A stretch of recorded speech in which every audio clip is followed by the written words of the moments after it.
बिस्मिल्लाहिर्रहमानिर्रहीम। अस्सलाम वालेकुम। आज 18 फरवरी है और दिन है जुमेरात का। इस्लामाबाद हाई कोर्ट पर हमला केस में आज पेशरफ्त हुई है। इस हवाले से इस्लामाबाद हाई कोर्ट में और इंसदाद दहशतगर्दी अदालत में केसेस की समाअत हुई है। इसके अलावा एहतसाब अदालत में एक अहम पेशी हुई है और दूसरी जो समाअत थी वो बगैर किसी कार्रवाई के जो है वो मुलतवी की गई है। इन तमाम केसेस की तफसीलात इस वीडियो में मैं आपके सामने रखूँगा। सबसे पहले हम बात कर लेते हैं इस्लामाबाद हाई कोर्ट में 5 बेंचेस में उन वकला के खिलाफ जो है वो तौहीन अदालत केस की समाअत हुई है जिन्होंने इस्लामाबाद हाई कोर्ट पर हमला किया था या जिनके खिलाफ इस्लामाबाद हाई कोर्ट पर हमले के बाद तौहीन अदालत के जिनको नोटिस जारी किए गए हैं।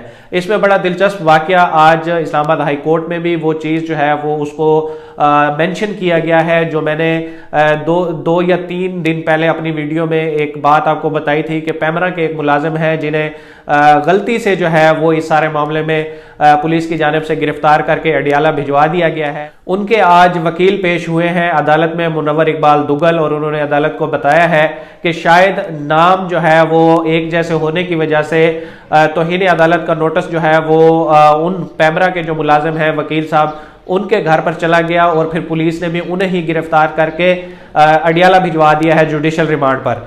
तो आज उसमें करेक्शन हो गई है और बताया गया है कि असल खालिद महमूद कौन है जिनको तौहीन अदालत का नोटिस भिजवाया जाना था वो एडवोकेट शाइस्ता तबस्सुम है। ये मुस्लिम लीग नून की भी बड़ी एक्टिव कारकुन है और पूरे पैनमा केस के दौरान एहतसाब अदालत में और अब भी जहाँ कहीं भी मुस्लिम लीग नून की कोई एक्टिविटी होती है तो वहाँ पर ये प्रेजेंट होती है।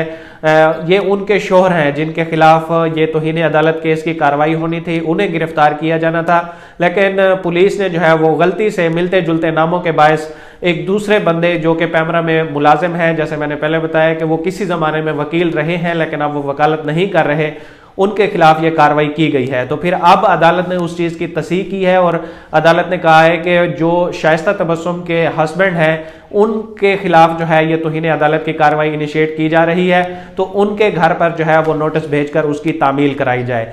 इसके अलावा जस्टिस आमिर फारूक की अदालत में जो तौहीन अदालत केस की समाअत चल रही थी उसमें बार के जो प्रेसिडेंट हैं वो पेश हुए हैं और उन्होंने वकला के खिलाफ जितनी कार्रवाइयाँ हो रही हैं उसके बाद जो उनके दिल में अफसुर्दगी है वो सारा हाल उन्होंने अदालत के सामने बयान किया है और उन्होंने अदालत को बताया कि जब ये वकला जो है वो यहाँ पर पेश होने के लिए आ रहे थे तो गेट पर कुछ वकला को गिरफ्तार करने की कोशिश की गई है। ऐसा तो मार्शल लॉ के दौर में भी नहीं होता था जो कि अब वकला के खिलाफ हो रहा है।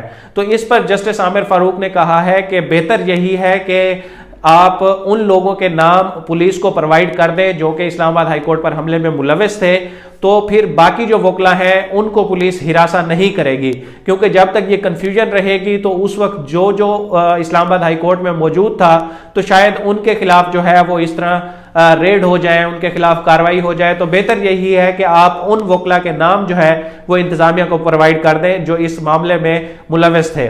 और जस्टिस आमिर फारूक की जानिब से ये भी कहा गया, रिमार्क्स दिए गए कि उनकी इतला के मुताबिक उस दिन जो है वो इस्लामाबाद हाई कोर्ट के जो है वो कुछ कैमरे जो है वो काम नहीं कर रहे थे। यहाँ पर आपको एक और खबर भी दे दूं कि इंतजामिया की जानिब से एक लेटर लिखा गया है डीजी रेंजर्स पंजाब को कि हमें 500 जो है रेंजर्स एहलकार चाहिए जिनको इस्लामाबाद में मुख्तलिफ मकामात पर जो है वो डिप्लॉय करना है। इसमें डिस्ट्रिक्ट कचहरी में एहलकार डिप्लॉय किए जाएंगे, सीडी ऑफिस में किए जाएंगे और इस्लामाबाद हाई कोर्ट में जो है वो रेंजर्स की इजाफी नफरी तैनात की जाएगी। इसलिए जो है वो 500 एहलकारों की जो है वो इजाफी नफरी इस्लामाबाद में डिप्लॉय करने के लिए एक लेटर लिखा गया है चीफ कमिश्नर इस्लामाबाद की दरखास्त पर। तो अब मैं वापस आता हूँ, जो तौहीन अदालत केस की समाअत हुई है उसमें फिर जस्टिस आमिर फारूक ने जो है वो कुछ वकला की दरखास्त पर 3 हफ्तों की जो है वो मोहलत दी है जवाब जमा कराने के लिए। अब इस केस को जो है वो 3 हफ्तों के लिए मुलतवी कर दिया गया है और इसी से जुड़ा केस जो इंसदाद दहशतगर्दी अदालत में जिसकी समाअत हुई है उसमें मलिक नवीद एडवोकेट और नाजिया एडवोकेट जो है उनको पुलिस की जानिब से जो है वो गिरफ्तार करके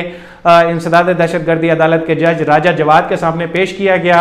वहां पर भी जो है वकला की जानिब से बड़े शिकवे गिले किए गए हैं कि जो गिरफ्तार वकला हैं उनको आम कैदियों की वैन में लाया जाता है और पुलिस गिरफ्तार वकला के साथ कोई ताउन नहीं कर रही। खातून वकील ने अदालत में कहा कि उनका इस सारे वाक़े में जो है वो कोई लेना देना नहीं है, कोई साबित कर दे कि वो इस्लामाबाद हाई कोर्ट पर हमले में मुलविस थी। जो दूसरे वकील हैं नवीद एडवोकेट, उन्होंने भी अदालत को कहा कि 25 साल से वो प्रैक्टिस कर रहे हैं, लेकिन उनकी जिंदगी में कभी ऐसा वाकया पेश नहीं आया। अदालत ने इस सारे मामले पर पुलिस के तफ्तीशी अफसर से रिपोर्ट तलब करके समाअत जो है वो मुलतवी कर दी है। अब हम बात कर लेते हैं एहतसाब अदालत इस्लामाबाद के बारे में, जहां पर आज तोशा खाना रेफरेंस की समाअत थी, जिसमें साबिक सदर आसिफ अली जरदारी और साबिक वजीर आजम यूसुफ रजा गिलानी जो है वो मुलजिम नामजद हैं। लेकिन आज उस केस में जो है वो कोई भी पेशरफ्त नहीं हो सकी, क्योंकि वकला की हड़ताल के बायस कोई भी जो है वहां पर पेश नहीं हुआ। तो इसलिए इस केस को बगैर किसी कार्रवाई के जो है वो अगली समाअत तक मुलतवी कर दिया गया है। Deputy chairman senate Saleem Mandviwala के खिलाफ जो किडनी हिल्स रेफरेंस है, उसकी भी आज तारीख मुकर्रर थी और वो खुद भी जाती हैसियत में एहतसाब अदालत में पेश हुए हैं। वहां पर उन्होंने गुफ्तगू भी की है और एक बार फिर से उन्होंने अपना मौक़िफ़ दोहराया है कि उनके खिलाफ ये जो केस है ये प्राइवेट एक ट्रांजैक्शन है जिसकी बुनियाद पर नैब ने ये केस बनाया है। और उन्होंने फिर से वार्निंग दी है कि जब तक इस तरह के प्राइवेट मामलात पर नैब केसेस बनाती रहेगी तब तक जो है वो मुल्क की मुईशत ठीक नहीं हो सकती, मुल्क में मुआशी हालात जो हैं वो बेहतर नहीं हो सकते। उनके भी केस की कोई जो समाअत होनी थी उसमें कोई प्रोग्रेस नहीं हुई। इसी वकला की हड़ताल के बायस केस को अगली समाअत के लिए मुलतवी कर दिया गया है। इंशाल्लाह इस सारे मामले से जुड़े जो भी मामलात होंगे, जो तफसीलात होंगी, वो आपके साथ शेयर करते रहेंगे। अब तक के लिए इतना ही। Thank you so much.